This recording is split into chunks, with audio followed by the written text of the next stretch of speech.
Mistakes were made, and to regain the trust of the public is extremely difficult.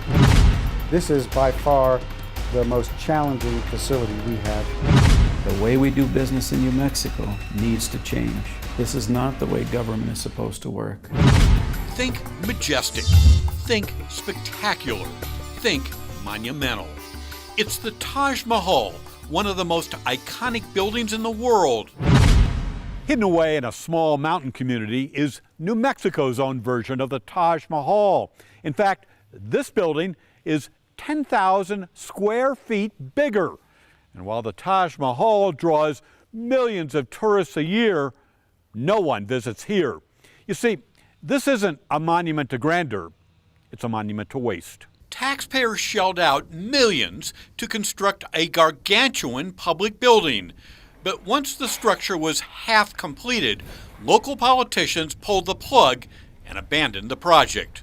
Welcome to what was supposed to be the MORA County Courthouse. Senator, is this a big deal that we're talking about? It's the biggest deal that New Mexico has right now. Senator Pete Campos is an outspoken critic of wasteful government spending. Senator, when you see county business being conducted in old trailers standing next to a brand new building that's never been completed, what goes through your mind, Senator?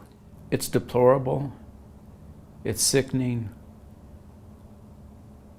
and it becomes very emotional. Our taxpayer dollars truly have been wasted. To understand what happened, you have to go back.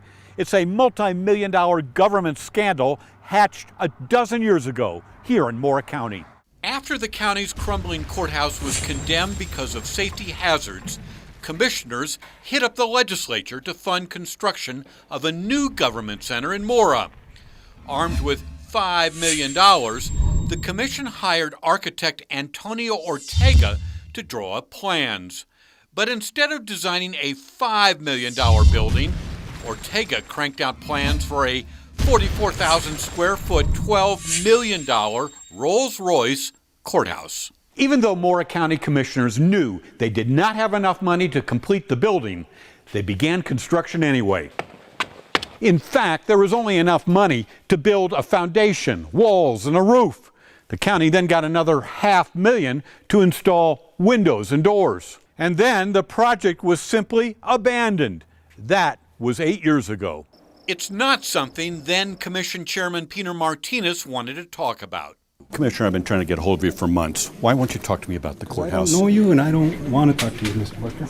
Commissioner. Mora is the only county in New Mexico without a courthouse.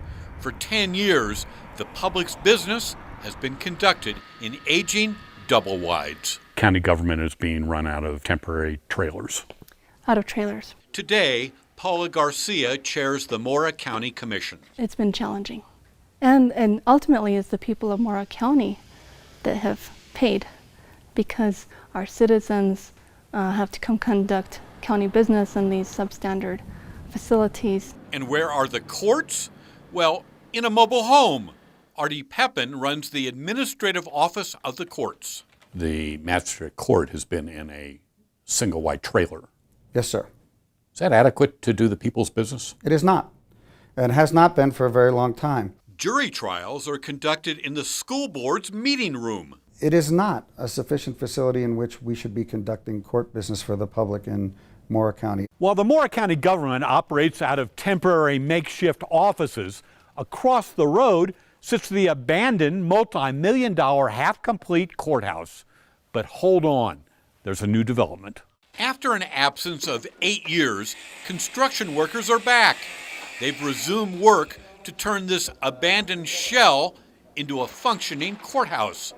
Thanks to legislative funding, a local tax increase, and a bank loan, newly elected members of the MORA County Commission scraped together enough money to build out a portion of the existing structure for county office space. This has been our top priority. Our goal has been to get something done, to move our employees out of those trailers and into a permanent building. The county hopes to obtain additional funding this fall to build a magistrate court and space for the sheriff. It will cost almost $2 million just to evaluate structural integrity and remedy mistakes made in the original construction. It doesn't mean the building's going to fall over or the walls are going to fall out, but it does mean they're not built with sufficient structural integrity to meet code requirements. We want the building that the public's going to use to be built to code. The bad news is there were structural deficiencies. The good news is they're fixable, but it's at a cost. We feel that cost of those deficiencies should be borne by the people who are responsible for making those errors.